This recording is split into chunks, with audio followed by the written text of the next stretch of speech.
21 जुलाई 2011 supreme court के आदेश पर एक ऐसे रहस्यमय दरवाजे को खोला गया जिसके अंदर से बहुत सारे सोना, चांदी, हीरे, बेशकीमती पत्थर, रत्न और ऐसे बहुत सारी चीजें मिली जिसकी कीमत लगभग 1 लाख करोड़ रुपए थी। मंदिर के चैम्बर बी में सबसे ज्यादा खजाना होने का अनुमान है। ये तो सिर्फ उस मंदिर के जब 2 कमरों को खोला गया तो उस कमरे से इतने सारे वैल्यू के सोने, चांदी और बेशकीमती पत्थर निकले। और इस मंदिर में एक ऐसा दरवाजा है जिसके पीछे बसी है एक अलग ही दुनिया।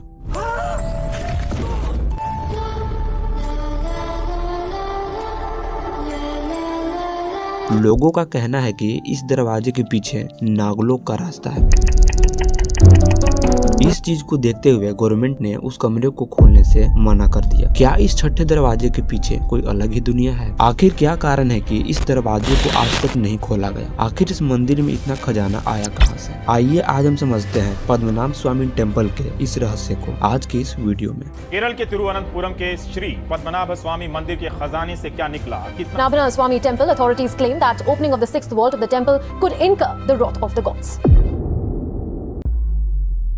आज से करीब कई 100 साल पहले की बात है। यह बात है 8वीं-9वीं शताब्दी की। एक विल्वांगलम स्वामी नाम के संत थे जो भगवान विष्णु के बहुत बड़े भक्त थे। वे हर दिन सुबह सुबह भगवान विष्णु की पूजा करते थे। ये जो संत विल्वांगलम स्वामीयार थे उन्हें दिवाकर मुनि के नाम से भी जाना जाता है। वे हर दिन पूजा करते हैं और मेडिटेशन करते कि उन्हें भगवान विष्णु के विराट रूप का दर्शन हो जाए। वे जब भी मेडिटेशन करते थे तो एक बच्चा आकर उन्हें बहुत परेशान करता था। तो एक दिन विल्वांगलम स्वामी ने गुस्से में आकर उन्होंने उस बच्चे को पकड़ लिया, लेकिन आंख खोलने से पहले ही वह बच्चा बोला कि वे भगवान विष्णु है। अगर उन्हें उनका विराट रूप देखना है तो अनंत काडू जंगल की ओर आ जाएं। जब विल्वांगलम स्वामी यार ने अपनी आंखें खोली तो देखा कि वहां पर कोई नहीं था। जैसा कि उस बच्चे ने बोला था कि अगर मेरा विराट रूप देखना है तो अनंत काडू जंगल में आ जाए, लेकिन विल्वांगलम स्वामी ने इस जंगल के बारे में कभी सुना ही नहीं था। इसीलिए वे उस बच्चे के चलने की जो आवाज आ रही थी उसके पीछे जाने लगते हैं। उस रास्ते से काफी दूर तक जाने के बाद उन्होंने देखा कि एक बच्चा उस घने जंगल में रो रहा है। तो तेजी से वह उस बच्चे के पास जाते हैं तो उन्होंने देखा कि उस बच्चे की माँ उसे बोल रही है कि चुप हो जाओ वरना तुझे अनंत काडू जंगल में ले जाकर छोड़ दूंगी। विल्वांगलम स्वामी उस महिला से जैसे ही उस जंगल के बारे में सुनते हैं तो उन्होंने सोचा कि मुझे तो इस जंगल के बारे में कुछ पता ही नहीं है, शायद इनसे कुछ जानकारी मिल जाए। उस जंगल के बारे में पूछते हैं, साथ ही उस बालक के बारे में पूछते हैं जिनके पीछे ये आ रहे थे। तो वह महिला बोलती है कि हाँ, एक छोटा बालक यहाँ आता है और इस जंगल में खेलता है और वह बच्चा अक्सर एक बड़े से इलुपा, जिसे हम लोग महुआ कहते हैं, महुआ के पेड़ के पास रहता है और वह कोई साधारण बच्चा नहीं है। जब वह आता है तो उसके चारों तरफ एक अजीब सी रोशनी निकलती है। संत विल्वांगलम स्वामी उस महिला से उस जंगल के बारे में पूछने के बाद उस जंगल की ओर चले जाते हैं। बहुत देर तक भटकने के बाद वे उसी महुआ के पेड़ के पास पहुंच जाते हैं जिसकी बात वो महिला कर रही थी। वह जैसे ही उस पेड़ के पास पहुंचते हैं तो उनके आश्चर्य का ठिकाना ही नहीं रहता। उनके सामने अचानक से वो महुआ का पेड़ गिर जाता है और उस पेड़ से काफी तेज रोशनी निकलती है जिससे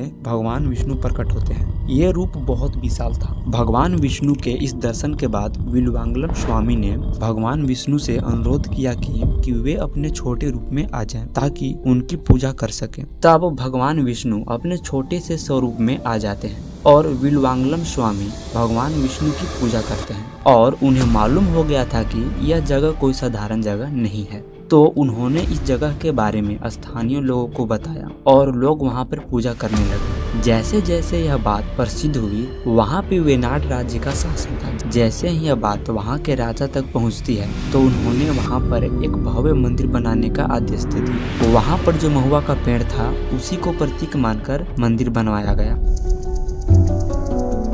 आगे चलकर इस मंदिर को राजा मार्टन वर्मा ने फिर से पुनः निर्माण करवाया। चलिए, ये तो रही यहाँ के स्थानीय लोगों की मान्यता, लेकिन इसका इतिहास काफी पुराना है। ये कथा अनंत संस्थान महात्म्य नामक ग्रंथ में मिलती है जो बताती है कि एक तपस्वी दिवाकर मुनि जंगल में ध्यान करते थे। वहाँ उन्हें एक बच्चा मिला। वह बच्चा बहुत शरारती था लेकिन तपस्वी को बहुत ज्यादा प्यारा भी था। तपस्वी ने बच्चे से वादा किया कि वह उसके साथ रहेगा। बच्चा मान गया लेकिन एक शर्त पर कि उसे अच्छे से रखा जाए। एक दिन जब बच्चा शरारत कर रहा था तो तपस्वी उस समय ध्यान में बैठे थे। जैसे ही स्वर उनके कानों में गया तो वे गुस्से में उस बच्चे को बोला और वे फिर से तपस्या में लीन हो गए। जब कुछ समय तक उस बच्चे की आवाज नहीं आई तो जैसे ही वे आंखें खोलते हैं तो देखते हैं कि वहाँ पर कोई नहीं है और वे तपस्वी काफी दुखी हो जाते हैं और उस बच्चे की खोज में निकल पड़ते हैं। काफी देर तक खोजने के बाद भी उस बच्चे का कोई पता नहीं चलता। तभी कुछ दूरी से किसी बच्चे की आवाज आती है। तब वह तपस्वी उस आवाज के पीछे जाने लगता है। जैसे ही वह उस आवाज के नजदीक आते हैं तो वे वहाँ के दृश्य को देखकर हैरान हो जाते हैं। अनंत शेष पर आराम करते हुए भगवान विष्णु के रूप में प्रकट हुए। वहाँ तपस्वी को भगवान विष्णु का दर्शन होता है और तपस्वी ने वहाँ पर एक मंदिर बनवाया। इस मंदिर के बारे में ऐसी कई कथाएं हैं, पर 8वीं या 9वीं सदी में तमिल कवि नम्मालवार ने विष्णु के स्तुति में भजन लिखे जिसमें इस मंदिर का उल्लेख मिलता है। इस मंदिर का सबसे पहला लिखित प्रमाण मिलता है। ऐसा कहा जाता है कि 1459 से 60 में विष्णु की मुख्य मूर्ति को फिर से स्थापित किया गया। मंदिर के छत को पुनः निर्माण करवाया गया। हालांकि इस पुनः निर्माण के पीछे सटीक कारण नहीं बताया गया, लेकिन इतिहास और परंपराओं के आधार पर संभावित कारण प्राकृतिक क्षति, समय के साथ वर्षा, तूफान या भूकंप के कारण इसके छत को नुकसान हुआ होगा, या धार्मिक अनुष्ठान या शुद्धिकरण प्रक्रिया हो सकता है, या फिर राजनीतिक या सैन्य गतिविधियां भी हो सकती है, क्योंकि साउथ की तरफ मंदिर को इकोनॉमिक का केंद्र माना जाता था। जैसे जैसे समय बीतता गया ये मंदिर और ज्यादा प्रचलित और प्रसिद्ध होने लगी, लेकिन 1686 ईस्वी में इस मंदिर में भयंकर आग लग गई और यह मंदिर काफी हद तक नष्ट हो चुकी थी। इस आग लगने के पीछे आज तक कोई ठोस सबूत मालूम नहीं है कि ये आग लगी कैसे। त्रावणकोर के राजा मार्तंड वर्मा ने 1729 ईस्वी में सिंहासन संभाला और जल्द ही पद्मनाभ स्वामी मंदिर का पुनः निर्माण कार्य शुरू किया, जिसमें प्रवेश द्वार, छतें शामिल थी जो कि शालिग्राम पत्थर से बनाई गई थी और इसे इस तरह से बनाया गया कि चाहे ठंडी हो या बरसात, सूर्य का प्रकाश सीधे गर्भगृह के मूर्ति पर पड़ती है। आगे चलकर मार्तंड वर्मा ने अपने आप को पूरी तरह से जनवरी 1750 ईस्वी में भगवान पद्मनाभ स्वामी को समर्पित कर दी। उन्होंने एक धार्मिक अनुष्ठान के माध्यम से, जिसे त्रिपदीडानम कहा जाता है, उन्होंने अपनी तलवार और सत्ता भगवान को समर्पित कर दी। इसके बाद से राजा ने स्वयं को पद्मनाभ का सेवक कहा और राज्य की सारी संपत्ति, मंदिर, शासन भगवान विष्णु के नाम पर चलाया गया। और एक कारण और भी बताया जाता है कि मार्तंड वर्मा ने यह सभी इसलिए किया क्योंकि यह पश्चाताप के रूप में था, ताकि उनके द्वारा युद्धों में की गई हिंसा से मुक्ति मिले। ये जो पद्मनाभ स्वामी मंदिर है, इस मंदिर में एक और खास बात यह है कि केरल शैली और तमिल शैली की पत्थर की नक्काशी को मिलाकर बनाया गया है। चलिए दोस्तों, ये तो रही इस मंदिर के इतिहास के बारे में। अब हम लोग बात करने वाले हैं इस मंदिर में मिले खजाने के बारे में। 21 जुलाई 2011 को सुप्रीम कोर्ट के आदेश पर इसे खोलने की बात जैसे ही बाहर आती है तो बहुत सारे लोगों की नजर इस मंदिर के अंदर छिपे खजाने पे पड़ जाता है और वहाँ पे बहुत सारी ऐसी छोटी घटनाएं होने लगती हैं जिसमें लोग उस खजाने की तलाश में उस मंदिर के आसपास भटकते रहते हैं। एक समय पर मंदिर के संग्रहालय से कुछ आभूषण गायब होने की खबर भी सामने आई थी, लेकिन बाद में पुष्टि नहीं हो पाई कि वे चोरी थी या कुछ और। इस खजानों को लेकर त्रावणकोर राज परिवार और सरकार के बीच काफी लंबा कानूनी विवाद भी चला। ये बात है 1947 की, जब भारत आजाद हुआ। त्रावणकोर राज्य भारत में शामिल हुआ, लेकिन राज परिवार को मंदिर का ट्रस्टी बनाकर रखा गया। लेकिन 1991 ईस्वी में श्री चित्रा थिरुनल बलराम वर्मा का निधन हो जाता है और वे त्रावणकोर राज्य के अंतिम आधिकारिक महाराजा थे। उनका निधन होने के बाद केरल सरकार और कुछ अन्य याचिकाकर्ताओं ने कोर्ट में याचिका दायर कर दी कि राज परिवार के प्रमुख का निधन हो चुका है, इसीलिए उनका मंदिर पर अब कोई अधिकार नहीं है, इसीलिए मंदिर को सरकार या प्रशासनिक समिति को सौंप दिया जाए। इस चीज को लेकर 2011 में सुप्रीम कोर्ट के आदेश पर इस मंदिर को खोलने का आदेश दिया गया। इस मंदिर के अंदर टोटल 6 दरवाजे थे,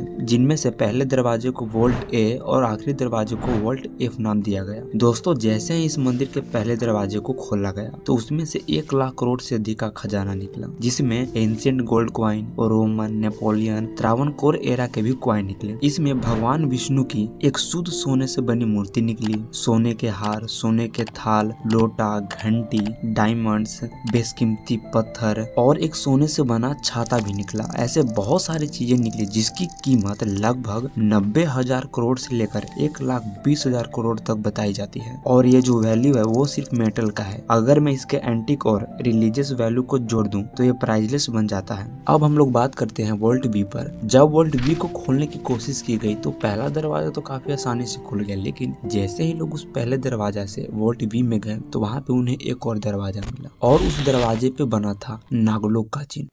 और ये जो गेट था वो वोल्ट बी का मेन गेट था और ये दरवाजा किसी चाबी से नहीं बल्कि गरुड़ मंत्र से खोला जा सकता था। आगे चल के काफी विवाद हुई, जिसको देखते हुए सुप्रीम कोर्ट ने वोल्ट बी को खोलने से मना कर दिया और आज तक ये वोल्ट बी बंद है। इस दरवाजे पे नाग और प्राचीन सांस्कृतिक सिंबल बने हुए हैं और ये दरवाजा एक पैरेलल डायमेंशन को भी बताता है। ऐसा कहा जाता है कि अगर इस दरवाजे को खोला गया तो इस दरवाजे के पीछे बसी है अलग ही दुनिया। चलिए इसे एक उदाहरण से समझते हैं। जैसे हिंदू धर्म में 14 लोक का जिक्र होता है, स्वर्ग लोक, पाताल लोक, ऐसे करके 14 लोक होते हैं। इस वोल्ट बी के पीछे शायद कोई अनंत लोक का दरवाजा हो जिसे खोलने के बाद उसमें रहने वाले शक्तियाँ अपने आप को प्रकट कर सकती है जो विनाशकारी हो सकता है। ऐसे बहुत सारे कहानी बताई जाती है। तो चलिए दोस्तों अब हम लोग बढ़ते हैं वोल्ट सी की ओर। बेशकीमती पत्थरें, ट्रेडिशनल वस्त्र, गोल्ड क्वाइंस, सिल्वर क्वाइंस और भगवान विष्णु के वस्त्र और पूजा से रिलेटेड काफी सारी चीजें मिली। इस वोल्ट में ज्यादा रिचुअल इंपॉर्टेंस थी। इस वोल्ट सी में एक मैसेज भी था। मंदिर में खजाना सिर्फ